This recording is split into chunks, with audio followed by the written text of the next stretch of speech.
Hello everyone. Class seventh में आज हम पढ़ेंगे लेसन नंबर, हमारा चैप्टर नंबर 2 है बेटा, ब्रिंगिंग अप कारी, कारी का पालन पोषण। So Kari, a 5 month old baby elephant, lives and grows up with his 9-year-old friend and keeper. So ये जो लेसन है वो लिखा है धन गोपाल मुखर्जी ने। सो धन गोपाल मुखर्जी जो थे उस समय सिर्फ 9 साल के होते थे और कारी जो था वो सिर्फ 5 ही महीने का बेबी एलिफेंट होता था। सो कारी कौन है लेसन में? Kari, a 5 month old baby elephant, lives and grows up with his 9-year-old friend and keeper. जो उसका फ्रेंड भी था, कीपर भी था, उसका रखवाला भी था। कारी डजंट ईट मच, कारी ज़्यादा नहीं खाता था। Just about 16 kilogram of delicious twigs a day, बस दिन में 16 किलो डिलीशियस ट्विग्स, स्वादिष्ट टहनियाँ ही खाता था। प्लेफुल एंड सेंसिटिव, कारी saves a boy from drawing. अब कारी जो है वो बड़ा ही प्लेफुल है, मतलब खेलता रहता है, एंड सेंसिटिव बहुत है, बड़ा ही संवेदनशील है। एंड कारी सेव्स अ बॉय, कारी एक लड़के को बचाता है फ्रॉम ड्राइंग, डूबने से। ये सब हम इस कहानी में पढ़ेंगे। So let's start the story. Kari the elephant was 5 month old when he was given to me to take care of। अब इसके जो राइटर हैं धन गोपाल मुखर्जी, वो हमें बताते हैं कि कारी नाम का जो हाथी है वॉज 5 month old, केवल 5 महीने का था। when he was given to me, जब वो मुझे दिया गया, to take care of, उसकी देखभाल करने के लिए, उसका ख्याल रखने के लिए। I was 9 years old, मैं 9 साल का था at that time, and I could reach his back if I stood on tiptoe। और मैं 9 साल का था, कारी सिर्फ 5 महीने का था, फिर भी मैं उसकी पीठ तक पहुंचता था यदि मैं अपने पंजों पर खड़ा हो जाता था तब। He seemed to remain that high for nearly 2 years। He seemed to remain that high for nearly 2 years। वो लगभग 2 साल तक उतनी ही हाइट का रहा। We grew together, हम एक साथ बड़े हुए। That is probably why I never found out just how tall he was। क्योंकि हम साथ ही एक साथ बड़े हुए, सो दैट इज़ प्रोबेबली, संभवतः इसी कारण से, why I never found out just how tall he was, कि वो कितना लंबा है मुझे ये एग्जैक्टली कभी पता नहीं चला। आई never found out just how tall he was. He lived in a pavilion, वो एक पवेलियन में रहता था।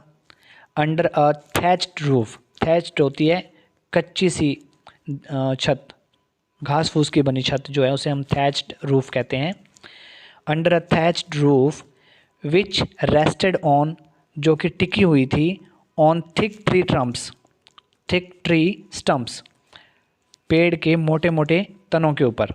सो दैट, ताकि, इट कुड नॉट फॉल, ये गिर ना जाए, फॉल इन, गिर ना जाए, when Kari bumped against the pole as he moved out. जब कारी इन पोल से टकराए तो ये कारी के ऊपर कहीं ये छत गिर ना जाए, इसलिए लकड़ी के 4 बड़े बड़े पोल्स जो थे चारों कोणों में गाड़ दिए गए थे, लकड़ी के बड़े बड़े तने, लगभग पेड़ के बड़े तने, और उनके ऊपर एक घास फूस की छत बना दी गई थी। और जब कारी अपने इस पवेलियन में घूमे और वो किसी पेड़ से टकराए तो कहीं उसके ऊपर ये छत ना गिर जाए, इस वजह से उसके पवेलियन को, उसकी छत को ऐसा बनाया गया था। That is why he lived under a thatched roof। One of the first things Kari did was to save the life of a boy। One of the first things, सबसे पहली चीज़ जो मैं आपके साथ शेयर करने जा रहा हूँ, आज बताने जा रहा हूँ कि कारी डिड, जो कारी ने की थी, was to save the life of a boy। उसने एक लड़के की जान बचाई थी। कारी डिड नॉट ईट मच, अब कारी ज़्यादा तो खाता नहीं है, but he nevertheless needed 40 pounds of twigs a day to chew and play with। लेकिन फिर भी कारी को 40 pounds टहनियाँ चाहिए चबाने के लिए, खेलने के लिए। So every day I use to take him to the river in the morning for his bath. So प्रत्येक सुबह, I use to take him, मैं अक्सर उसे ले जाता था, टू द रिवर, नदी के किनारे, इन द मॉर्निंग, सुबह सुबह, फॉर हिज बाथ, उसे नहलाने के लिए। He would lie down on the sand bank while I rubbed him with the clean sand of the river for an hour। He would lie down, वो लेटा रहता था, on the sand bank, यानी कि किनारे पर जो रेत थी उसमें लेटा रहता था, वाइल, जबकि I rubbed him with the clean sand, और मैं साफ रेत से उसे साफ करता था, उसे रगड़ता था, ऑफ द रिवर, नदी की साफ रेत से, फॉर एन आवर, लगभग 1 घंटे तक। आफ्टर दैट, उसके बाद, he would lie in the water for a long time, वो पानी में बहुत लंबे टाइम तक लेटा रहता था। On coming out his skin would be shining like ebony, on coming out, और जब वो नदी से बाहर आता था, हिज स्किन, उसकी त्वचा, उसकी चमड़ी, would be shining like a ebony, like ebony means ebony का जो आबनूस का जो पेड़ होता है उसकी तरह उसकी बॉडी जो है चमकती है। And he would squeal, squeal means trumpet, चिंघाड़ता है, and he would squeal with pleasure, और वो बड़ी खुशी से चिंघाड़ता है, as I rubbed water down his back, जब मैं उसकी पीठ पर पानी डालता हूँ। Then I would take him by the ear, तब मैं उसे कान से पकड़ लेता हूँ, because that is the easiest way to lead an elephant, क्योंकि किसी भी हाथी को ले करके चलना, मतलब खुद आगे आगे चलो, हाथी आपके पीछे पीछे आए, तो सबसे ईजी वे होता है उसका कान पकड़ो और उसे अपने साथ ले चलो। And leave him on the edge of the jungle, और फिर मैं उसे जंगल के किनारे पर छोड़ देता था। While I went in to the forest, और उसी दौरान मैं क्या करता था, I went in to the forest, मैं जंगल में चला जाता था, to get some luscious twigs, कुछ जूसी ट्विग्स यानी कि कुछ रस भरी टहनियाँ उसके लिए लेने के लिए, फॉर इज डिनर, उसके रात के भोजन के लिए। So one has to have a very sharp hatchet to cut down these twigs. So ये राइटर आगे कहता है धन गोपाल मुखर्जी की, one has to have a very sharp hatchet, किसी के पास ना, जो भी व्यक्ति हाथी के लिए ट्विग्स लेने जा रहा है उसके पास एक शार्प कुल्हाड़ी होनी चाहिए। It takes half an hour to sharpen the hatchet, और मुझे तो ना अपनी कुल्हाड़ी को शार्प करने में लगभग आधा घंटा लगता था। बिकॉज, क्योंकि if a twig is mutilated an elephant will not touch it, यदि कोई भी टहनी खराब हो जाती है, म्यूटिलेटेड हो जाती है, तो हाथी ऐसी टहनी को खाता ही नहीं है, टच ही नहीं करता है, खाना तो दूर की बात है। It was not easy job to get twigs and saplings for Kari. So कारी के लिए टहनियाँ लाना, छोटे पौधे लाना, ये कोई आसान काम नहीं था। I had to climb all kind of trees, मुझे सभी प्रकार के पेड़ों पर चढ़ना पड़ता था, to get the most delicate and tender twigs, Kari के लिए सबसे स्वादिष्ट और सबसे कोमल टहनियाँ इकट्ठी करने के लिए। एज, क्योंकि he was very fond of young branches of the banyan tree, क्योंकि वो बरगद के पेड़ की यानी कि बैनियन ट्री की छोटी छोटी टहनियाँ खाने का बड़ा आदी था। Which grows like a cathedral of leaves, which grows, जो कि उगती थी, like a cathedrals of leaves and branches. I was gathering some, मैं कुछ इकट्ठी कर रहा था। One spring day in March, March के बसंत के एक दिन। When I suddenly heard Kari calling to me in the distance. When I suddenly heard, जब मैंने अचानक से सुना, Kari calling me, कारी मुझे आवाज़ दे रहा था, in the distance, कहीं दूर से। As he was still very young, क्योंकि वो अभी भी बहुत छोटा था, the call was more like that of a baby than an elephant. So उसकी जो आवाज़ थी वो अभी भी एक बेबी की तरह ही थी, ना कि एक बड़े हाथी की तरह। So I thought somebody was hurting him, तो मैंने सोचा कोई उसे चोट पहुंचा रहा है। So I came down from my tree, मैं अपने पेड़ से नीचे उतरा, and ran very fast to the edge of the forest, और जंगल के उस किनारे पर बड़ी जल्दी से तेज़ी से पहुंचा। Where I had left him, जहाँ मैंने उसे छोड़ा था। But he was not there, पर वो वहाँ नहीं था।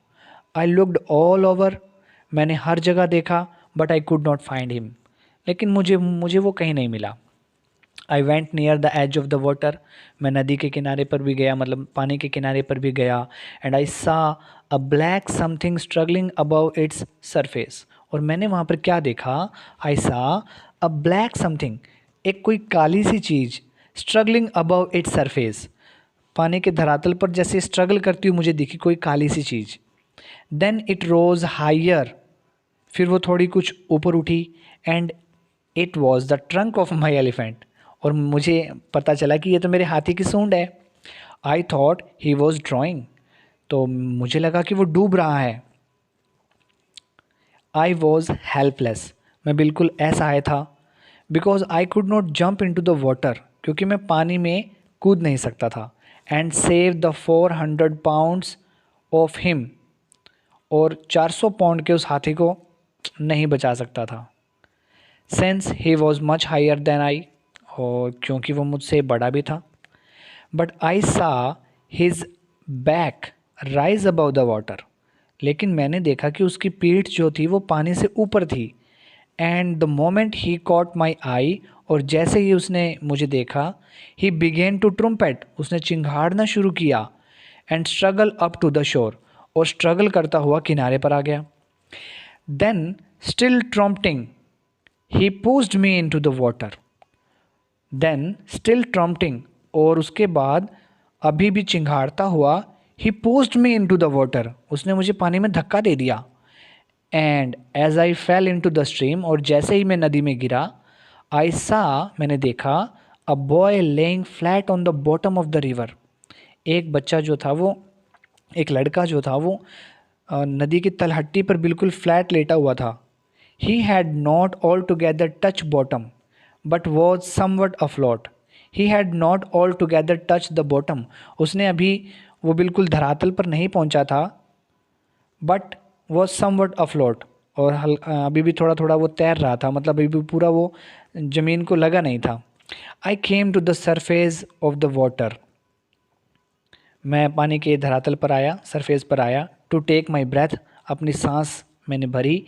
एंड देयर कारी वो स्टैंडिंग, और वहाँ देखा कि मैंने देखा कि कारी अभी भी वहीं खड़ा है। His feet planted in the sand bank, उसने अपने पाँव को नदी के किनारे जो रेत है उसमें गड़ा रखा था। And his trunk stretch out like a hand waiting for mine. And, और वो हाथी ने क्या कर रखा था, अपनी सूंड को इस तरह से निकाला हुआ था जैसे कि किसी का हाथ हो। And his trunk stretch out, उसने अपनी सूंड को निकाला हुआ था बाहर की ओर, लाइक अ हैंड, बिल्कुल एक हाथ की तरह। And that is waiting for mine, जो मेरे हाथ का वेट कर रहा था। I dived down again and pulled the body of the drowning boy to the surface. I dived down again, मैंने फिर नीचे गोता लगाया। And pull the body of the drowning boy, और डूबते हुए लड़के की बॉडी को बाहर निकाला। टू द सरफेस, मैं पानी के धरातल तक ले आया। बट लेकिन not being a good swimmer, लेकिन एक अच्छा स्विमर ना होने की वजह से, एक अच्छा तैराक ना होने की वजह से, आई कुड नॉट स्विम अशोर, मैं उसे तैरा करके किनारे तक नहीं ला पा रहा था। And the slow current was already dragging me down, और धीमा प्रवाह जो था, नदी के पानी का जो धीमा प्रवाह था, दैट ड्रैगिंग मी डाउन, वो मुझे नीचे घसीट रहा था। seeing us drift by the current, Kari, who was usually slow and ponderous, suddenly darted down like a hawk and came halfway into the water, where I saw him stretch out his trunk again. Seeing us drift by in the current, पानी के बहाव में हमें डूबता देख या drift करते देख, कारी हु वॉज यूजली स्लो, जो अक्सर बहुत ही धीमा होता था, एंड पॉन्डरस होता था, आलसी होता था, suddenly darted down like a hawk, वो एक बाज की तरह हमारी तरफ आया। एंड केम हाफ अवे, सिर्फ आधी दूर तक ही आया, इन टू द वाटर, पानी में। And where I saw him stretch out his trunk again, जहाँ मैंने उसे देखा कि वो पानी में आधी दूर तक आ गया है, और उसने अपनी सूंड को जो है एक हाथ की तरह मेरी तरफ बढ़ा दिया है। आई रेज्ड अप माई हैंड, मैंने भी अपना हाथ बढ़ाया, टू कैच इट, उसे पकड़ने के लिए। एंड इट स्लिप्ड, लेकिन उसकी सूंड जो थी वो मेरे हाथ से फिसल गई। I found my self going under the water again, मैंने अपने आप को फिर से पानी के अंदर जाते हुए महसूस किया। बट लेकिन this time I found that the water was not very deep, इस बार मैंने पाया कि पानी इतना गहरा भी नहीं था। So I sank to the bottom of the river and doubled my feet under me. So I sank, इसलिए मैं थोड़ा डूबा, to the bottom of the river, नदी के तलहटी तक, एंड डबल्ड माई फीट, और अपने पाँव को दोहरा किया, अंडर मी, अपने नीचे, and then suddenly kick the river, और फिर नदी में किक लगाते हुए, रिवर बेड, नदी की तलहटी पर किक लगाते हुए, so shot upward like an arrow, और मैं एक तीर की तरह ऊपर की तरफ आ गया। In spite of the fact, इस फैक्ट के बावजूद, that I was holding the drawing boy with my hand, इस सच के बावजूद कि मैंने एक डूबते हुए लड़के को भी पकड़ रखा था।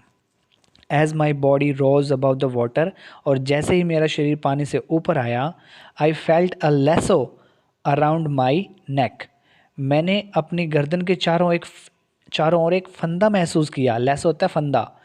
दिस फ्राइटेंड मी, और इससे मैं बहुत डर गया। I thought some water animal was going to swallow me, मुझे लगा कि पानी का कोई जानवर मुझे निगल लेगा। आई हर्ड कारी स्क्विलिंग, मैंने कारी को चिंघाड़ते हुए सुना। एंड आई न्यू, और मुझे पता चल गया that it was his trunk, ये तो उसकी सूंड थी, अबाउट माई नेक, जो मेरी गर्दन के चारों ओर थी। ही पुल्ड अस बोथ अशोर, उसने हम दोनों को किनारे तक खींच लिया।